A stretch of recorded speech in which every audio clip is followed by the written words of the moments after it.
Hello दोस्तों। स्वागत है आपका हमारे स्टडी क्लासेस में। कैसे हैं आप सब? आई होप कि अच्छे होंगे। दोस्तों, पिछले लेक्चर में हम देख चुके थे हिस्ट्री क्या होता है, फादर ऑफ हिस्ट्री किसे कहा जाता है, सिग्निफिकेंस क्या है हिस्ट्री पढ़ने का। दोस्तों, हम कॉन्सेप्ट ऑफ एडी और बीसी भी देख चुके थे। अब आज के लेक्चर में हम देखेंगे इंडस वैली सिविलाइजेशन क्या है। क्या था ये इंडस वैली सिविलाइजेशन? हिंदी में बोले तो सिंधु घाटी सभ्यता। दोस्तों, जैसा कि हम पिछले लेक्चर में देखे थे, जब इन्वेंशन हो चुका था एग्रीकल्चर का, फायर का और मोस्ट इम्पोर्टेंट व्हील का, पहिए के आविष्कार ने जो ह्यूमन है, इंसान को दूर तक ग्रुप में जाने के लिए कैपेबल बना दिया था। जब इंसान ग्रुप में दूर मूव करने लग गए थे तो कई ग्रुप एक दूसरे से कांटेक्ट में आने लगी थी। जब ये ग्रुप एक दूसरे से कांटेक्ट में आते थे तो जो ह्यूमन थे, इंसान थे, बहुत ही कैपेबल बन गए, बहुत ही अचीवेबल बन गए। दोस्तों, जो इन्वेंशन ऑफ व्हील था एक रिवोल्यूशनरी साबित हुआ। जैसे कि आज के डेट में इंटरनेट है। अभी तक इंसान खुद में मस्त थे, मस्त से हंटिंग करते थे, खाना खाते थे, चैन से जंगल में घूम सो रहे थे।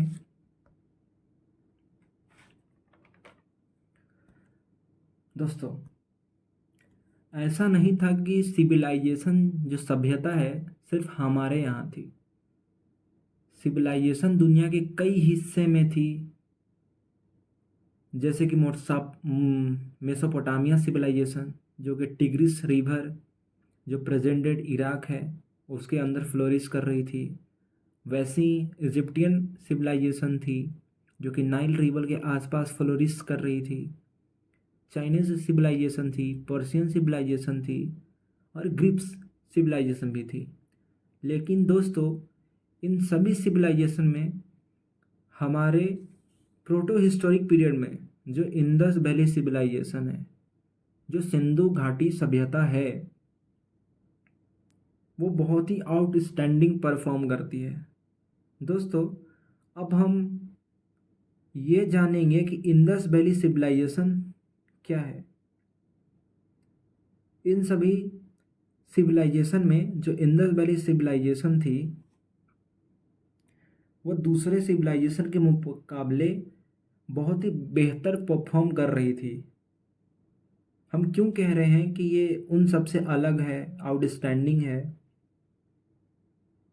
दोस्तों, इंडस वैली सिविलाइजेशन पढ़ने से पहले आइए जान लेते हैं इसके बारे में कुछ बेसिक्स बातें। जो इंडस वैली सिविलाइजेशन है, इसको हम सिंधु घाटी सभ्यता भी बोलते हैं हिंदी में। इसकी डिस्कवरी किन्होंने किया था?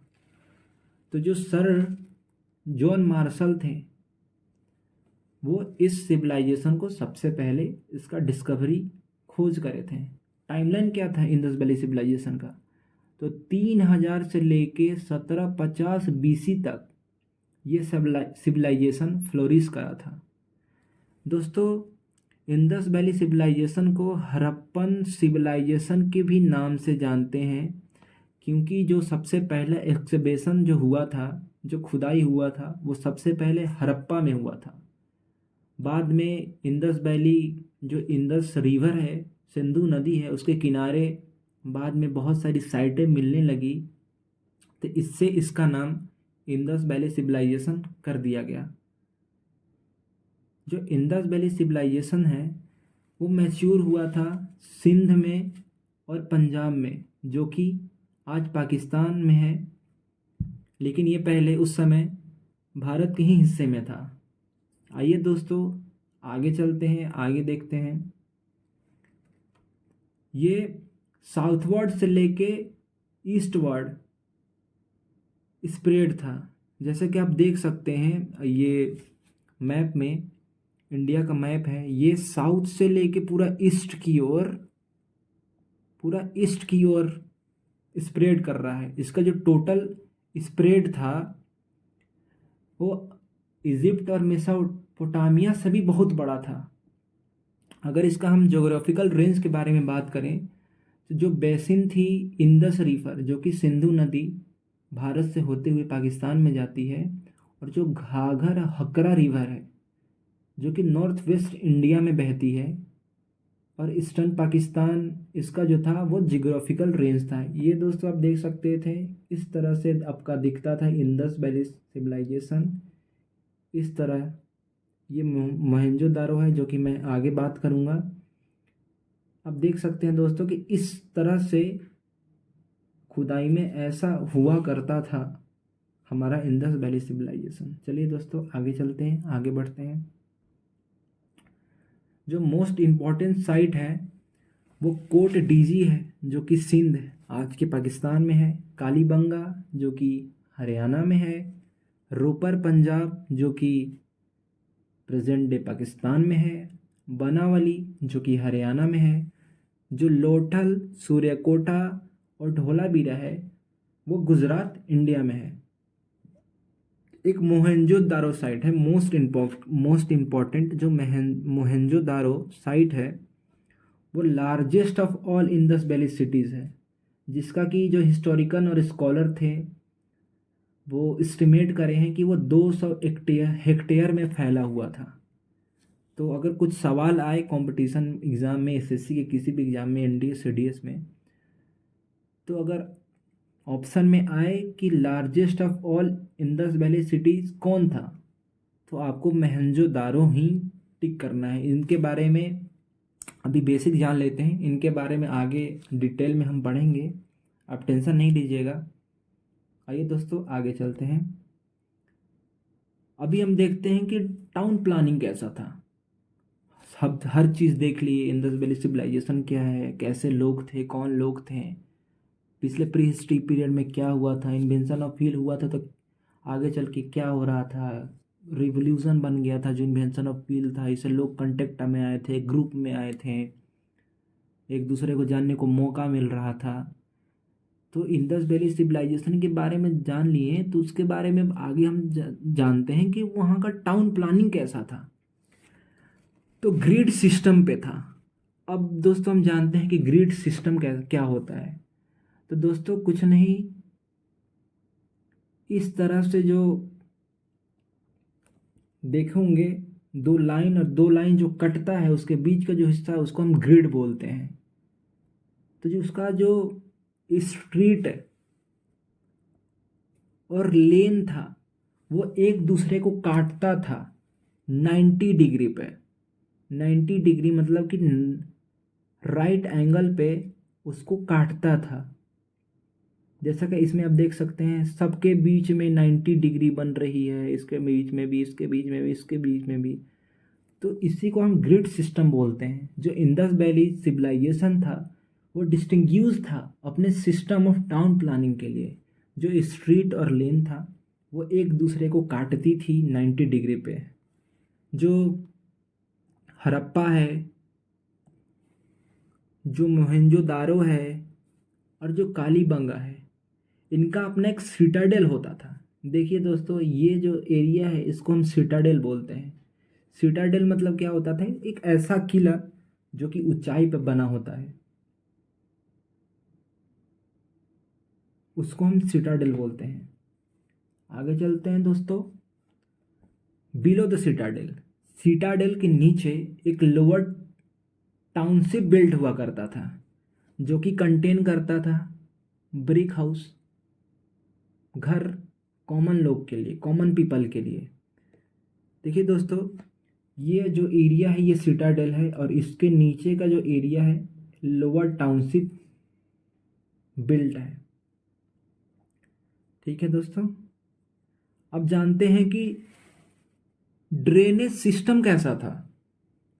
तो जो ड्रेनेज सिस्टम होता था इंडस वैली सिविलाइजेशन का, सिंधु घाटी सभ्यता का, वो अंडरग्राउंड होता था, कनेक्ट करता था सारे घर को स्ट्रीट से। और जो ड्रेनेज सिस्टम रहता, जो ड्रेन रहता था उसको वो कवर रहता था स्टोन से, स्लैब से, ब्रिक से। जैसा कि इसमें आप देख सकते हैं ये सब जो है ड्रेनेज सिस्टम है, देखिए किस प्रकार उस समय कितने ज़्यादा लोग सिविलाइज थे, अर्बन सिविलाइज थे, कि उस ज़माने में प्री हिस्टोरिक पीरियड का बात हो रहा है, आज से 3000 साल पीछे का बात हो रहा है, बीसी के बात हो रहा है। उसमें इस तरह के इतने अर्बन सिविलाइज लोग थे, ऐसे नियम पालन करते थे, इस तरह के कोड ऑफ कंडक्ट करते थे कि उस ज़माने में भी इस तरह से ड्रेनेज सिस्टम बाकायदा बना के रखे हुए थे। और आज का मुंबई दिल्ली ऐसे डूब जाता है। सोचिए उस समय किस तरह के लोग हुआ करते थे, कैसे लोग थे, कितने परफेक्ट वे में ये ड्रेनेज सिस्टम उस ज़माने में मिले हैं, जो आज भी ऐसा मिल पाना बहुत ही मुश्किल होता है, कम होता है। उसके बाद में ग्रेनरी रहता था दोस्तों, ये देखिए इस टाइप की ग्रेनरी रहती थी, ग्रेनरी रूम रहती थी, इसमें ग्रेन रखते थे कि उसको अनाज को कोई बारिश में ख़राब ना हो जाए, कुछ हो ना जाए, कोई एनिमल ना खा जाए, इसके लिए बाकायदा ग्रेनरी बना के रखे हुए थे अनाज घर। आइए दोस्तों अब आगे चलते हैं। दोस्तों अब हम देखेंगे कि सोसाइटी कैसा था इंडस वैली सिविलाइजेशन का। तो मैट्रियार्कल। अब दोस्तों मैट्रियार्कल मतलब क्या होता है? तो एक जो ओल्ड वोमेन होती हैं, किसी भी घर की जो मेंबर ओल्ड वोमेन मेंबर होती है, वो मुखिया होती थी। जैसे कि इस फोटो में आप देख सकते हैं कि ये जो लेडीज़ हैं ये मुखिया हैं, इन सारे जो मेंबर है, जो फैमिली हैं। तो मैट्रियार्कल सिस्टम होता था, जो ओल्ड वोमेन रहती थी वही मुखिया होती थी घर की। न्यूक्लियर फैमिली सिस्टम होता था, जैसे कि माता पिता उनके बच्चे। अर्बन सिविलाइज थे, जो लोग थे, जब पीपल थे इंडस वैली सिविलाइजेशन के, वो अर्बन सिविलाइज थे। वो रूल ऑफ कंडक्ट फॉलो करते थे, कोड ऑफ कंडक्ट फॉलो करते थे, एक साथ ग्रुप में रहते थे, भाईचारा रहता था, झगड़ा नहीं करते थे, जिससे कि ग्रुप टूटता नहीं था। बहुत ही अर्बन सिविलाइज थे और वेरियस प्रोफेशन को फॉलो करते थे, जैसे कि फार्मर हो गया, ट्रेडर हो गया, प्रिस्ट हो गया, आर्सियन हो गया, आर्किटेक्ट हो गए, कॉपर हो गए, स्मिथ हो गए। आइए दोस्तों आगे चलते हैं। पॉलिटिकल सिस्टम क्या था इंडस वैली सिविलाइजेशन का? हम तो जान लिए कि सोसाइटी कैसा था, तो अब जान लेते हैं कि पॉलिटिकल सिस्टम कैसा था इंडस वैली सिविलाइजेशन का। तो ऐसा कोई फिक्स नहीं था कि पॉलिटिकल सिस्टम क्या रहा होगा उस ज़माने में, सिंधु घाटी सभ्यता में। लेकिन बहुत सारे जो हिस्टोरियन हैं, जो स्कॉलर हैं, जाने माने ज्ञाता हैं हिस्ट्री के, वो 2-3 फार्मूला दिए हैं कि ये चीज़ हो सकती है। तो 3 मान के चलते हैं हम लोग कि जो सोसाइटी था वो थियोक्रेटिक था। थियोक्रेटिक मतलब होता है कि जहाँ की रूल होता है किसी रिलीजन का, जहाँ पे जो धर्म है वही सर्वोपरि होता है और वही रूल करता है लोगों पर। दूसरा जो था वो है ओलिगार्की, जिसका मतलब होता है रूल ऑफ इन्फ्लुएंसर। कोई एक ऐसा पर्सन होगा जो बहुत ही इन्फ्लुएंसर होगा, बहुत ही ताकतवर होगा, वही रूल करता होगा। तीसरा है कि रिपब्लिकन इन नेचर भी हो सकता है। जो हिस्टोरियन है ये 3 फार्मूला बताए हैं, या तो थियोक्रेटिक हो सकता है इनका सोसाइटी, जो पॉलिटिकल सिस्टम है इंडस वैली सिविलाइजेशन का, या तो ओलिगार्की हो सकता है, या रिपब्लिक इन नेचर हो सकता है दोस्तों। तो ये लेक्चर यहीं तक दोस्तों। अगर कोई